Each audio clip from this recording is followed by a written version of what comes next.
بسم اللہ الرحمن الرحیم۔ اعوذ باللہ من الشیطان الرجیم۔ بسم اللہ الرحمن الرحیم۔ صلی اللہ علی رسولہ الکریم وآلہ الاطیبین الاطہرین المعصومین۔ السلام علیکم ورحمۃ اللہ وبرکاتہ۔ طلاب کرام عزیز، کیسے ہیں؟ امید کرتے ہیں کہ آپ خیر و عافیت سے ہوں گے۔ حلقہ ثالث کا سبق نمبر 33 آغاز کر رہے ہیں، جس میں عنوان قرار دیا گیا کتاب کی عبارت الاول الدلیل الشرعی سے لے کر وَأَمَّا الْبُحُوثُ اللُّغَوِيَّةُ فَهِيَ يُمْكِنُ أَن تَقَعَ مَوْضِعًا تک۔ طلاب کرام عزیز، آج کے درس میں جن نکات کو محور گفتگو قرار دیا گیا ہے وہ یہ ہیں۔ نمبر 1، دلیل شرعی کی وضاحت کی جائے گی۔ نمبر 2، دلالات خاصہ اور مشترکہ کی وضاحت کی جائے گی۔ آئیے عبارت کو ملاحظہ فرمائیں۔ فرماتے ہیں الاول الدلیل الشرعی، پہلی دلیل شرعی ہے۔ طلاب کرام عزیز، مرحوم محمد باقر صدر رحمۃ اللہ علیہ نے ادلہ محرزہ کی بحث کو تقسیم کیا ہے کہ ادلہ محرزہ کی مباحث دو ادلہ کے درمیان تقسیم ہوتی ہیں، ایک دلیل شرعی، دوسری ہے دلیل عقلی۔ اب اس پہلے نمبر پر جو دلیل شرعی ہے، آج اس کی بحث کا آغاز ہو رہا ہے۔ پھر اس میں بیان فرمایا کہ پھر اس دلیل شرعی پھر اپنی دو انواع کی جانب تقسیم ہوتی ہے، دلیل شرعی لفظی، یہ جو آپ ملاحظہ فرما رہے ہیں، اور دوسرے نمبر پر آئے گی دلیل شرعی غیر لفظی۔ فرماتے ہیں البحث الاول تحدید دلالات دلیل شرعی۔ پہلی بحث جو دلیل شرعی کے ذیل میں واقع ہوگی وہ ہے دلیل شرعی کی دلالت کی حدود کو معین کرنا، اس بارے میں، یا اس کی دلالت کا تعین بیان کرنا۔ اس کے ذیل میں دو مباحث ہیں، دلیل شرعی لفظی، الاول الدلیل شرعی لفظی، یعنی وہ دلیل شرعی لفظی دلیل شرعی لفظی سے مراد قرآن و حدیث ہے، یہ یعنی ان دلیل شرعی کے الفاظ کے اندر جو دلالت پائی جاتی ہے، اس دلالت کا تعین کس طریقے سے ہوگا اور کتنی دلالت ہوگی۔ فرماتے ہیں الدلالات الخاصۃ والمشترکۃ۔ کلی حوالے سے دلالات کی دو قسمیں شہید صدر بیان کریں، دلالات خاصہ اور دلالات مشترکہ بھی کہا گیا یا دلالات عامہ۔ دلالات خاصہ طلاب کرام یعنی الفاظ کا ایسا مدلول جو استنباط احکام کے کام میں عنصر مشترک کو تشکیل نہ دیتا ہو بلکہ عنصر خاص واقع ہو حکم شرعی کے استنباط کے اندر، جبکہ جو دلالت مشترکہ ہے یا عامہ، یعنی الفاظ کا ایسا مدلول جو استنباط حکم شرعی کے کام میں عنصر مشترک ہو، یعنی فقیہ کے لیے فقہ کے مختلف ابواب میں یہ کام آئے۔ فرض ہناک فی الالفاظ دلالات خاصۃ، وہاں پر الفاظ کے اندر، وہاں پر یعنی دلیل شرعی لفظی کے اندر الفاظ جو آتے ہیں، ان الفاظ کے اندر دلالات خاصہ پائی جائیں۔ دلالات جمع دلالت کی، خاصہ دلالت خاصہ یعنی کیا مطلب؟ یعنی لا تشکل عناصر مشترکۃ فی عملیت الاستنباط، یعنی وہ جو عنصر مشترک کو تشکیل نہیں دیتے۔ آپ کو یاد ہوگا کہ شہید صدر نے جو علم اصول کے موضوع میں جو آخری تحقیقی لفظ بیان فرمایا تھا وہ تھا عنصر مشترک کا نام ہے علم اصول عملیت استنباط میں۔ فرمایا یہ عنصر مشترک کو تشکیل نہیں دیتے استنباط کے کام میں۔ تتولاھا علوم اللغت، اس دلالات خاصہ کا ذمہ دار ہے، عہدیدار ہے، اس کو سنبھالنے والا علوم اللغت ہیں، یعنی لغوی اور لغت دان اور اہل لغت اور علوم لغت ہیں. ولا تدخلوا فی علم الاصول، یہ بحث جو علم اصول کے دائرے کے اندر نہیں آتی. وهناك دلالات عامة تصلح للدخول في استنباط مسائل مختلفة، اور وہاں پر کچھ دلالات یعنی الفاظ جو قرآن و حدیث میں آئے ہیں ان کی عمومی دلالات ہیں، مشترکہ دلالات ہیں. جو اچھا وہ دلالات مشترکہ کس کو کہا جاتا ہے؟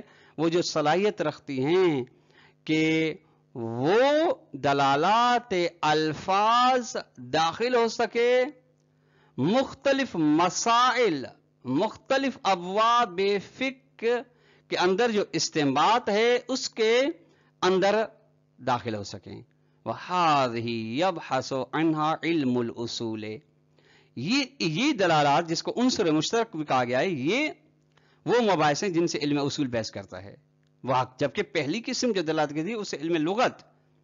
اچھا لیکن اس شرط کے ساتھ کہ وصفها عناصر مشترکاتن فی عملیت الاستنباط، لیکن اس قید، اس صفت کے ساتھ کہ وہ عملی عنصر مشترک ہیں دلالات استنباط کے اندر. یعنی استنباط جب فقیہ الفاظ قرآن و حدیث سے کر رہا ہے تو وہ فقہ کے مختلف ابواب میں مثلا کا دلالت صیغۃ افعل الوجوب، صیغہ افعل، صیغہ امر کی دلالت کے بارے میں بحث ہوتی ہے جو کہ باب عبادات میں، معاملات میں یہ فقیہ استعمال کرتا ہے. کامات یہ عنصر مشترک ہے کہ صیغہ افعل کی دلالت وجوب پر ہے یا استحباب پر ہے، وہاں پہ کہتا ہے کہ اس کی دلالت جو ہے وجوب پر. دوسری مثال دلالت اسم الجنس الخالی من القید علی ارادۃ المطلق، اور اسم جنس سے فرض کریں مولا کہتا ہے کہ اکرم العالم. اب عالم میں جو جنس ہے اس میں کسی بھی قسم کی قید نہیں، عالم عجمی یا غیر عجمی، عالم عربی یا غیر عربی یا وغیرہ، عالم پاکستانی یا غیر پاکستانی، یہ اس قسم کی کوئی قید نہیں. تو ایسا اس میں جنس درج کرتا ہے مطلق، یعنی ہر قسم کا عالم مراد ہے، فاسق ہو، فاجر ہو، عربی ہو، عجمی ہو، ونحو ذالک. ایسی مباحث، اور یہ مباحث عمومی ہیں فقہ کے مختلف ابواب. ایسا نہیں کہ اس کا ایک ہی باب ہو بس باقی بابوں میں یہ بحث مطرح نہ ہوتی ہو. وقد یقال، بس وقت کہا جاتا ہے کہ ان غرض الاصولی انما هو تعیین ما يدل علیہ اللفظ من معنی، کہ اصولی کا مقصد یہ ہے کہ معین کرے اصولی اس چیز کو جس پر لفظ دلالت کرتا ہے. لفظ کس پر دلالت کرتا ہے؟ معنی کا. یعنی اصولی کا ایک مقصد ہے کہ الفاظ قرآن و حدیث میں سے لفظ جس معنی پر دلالت کرے اس معنی کو معین کرے. او ما هو المعنى الظاہر للفظ عند تعدد معانی ہے لغتاً، یا اگر لفظ کی ایک سے زیادہ معانی ہیں، فرض کر لفظ عین ہے، اس کی متعدد ایک سے زیادہ معانی ہیں اس کے اندر. اچھا جب متعدد معنی ہیں تو یہ پتہ نہیں چل سکتا کہ یہ لفظ جو استعمال ہوا ہے قرآن و حدیث کے اندر اس سے کون سی معنی مراد لی گئی ہے. تو فرماتے ہیں اصولی کا یہ مقصد اور اس کام ہے کہ وہ اس جو معنی ظاہری لفظ دارائے متعدد معانی ہے اس معنی ظاہر کو معین کرے کہ اس سے کون سا ظاہری معنی ہے اور اس سے کون سا معنی مراد لیا گیا ہے متعدد معنی میں سے. اس بات حالت الغرض ہے، اس غرض اصولی کو ثابت کرنا انما یکون عادتاً معمولاً ہوتا ہے ایک بنقل اہل لغت ہے، ایک کہ یہ کہ اہل لغت دان لفظ کو جب نقل کرتے ہیں ایک معنی سے دوسری معنی کی جانب، او بالتبادر الذي هو عملیۃ عفویۃ یمارسها كل انسان بحاجۃ الى تأمل ومزید عنایۃ، یا تبادر ذہنی انسباق المعنی من اللفظ عن اللفظ، کہ لفظ سنتے ہی جو پہلے مرحلے میں ہی بغیر غور و فکر کے، بغیر قرینے کے جو انسان کے ذہن میں اس کا معنی آئے وہی ہے، وہی حقیقی معنی ہے. علامہ حقیقت و مجاز میں سے تبادر ہے. پر یہ تبادر کے ذریعے سے یہ تعین ہوتا ہے کہ لفظ سے کون سی معنی مراد لی گئی جب متعدد ہیں. یہ ایک بہترین کام ہے جس کو انجام دے ہر انسان بغیر اس کے کہ وہاں پہ کوئی اضافی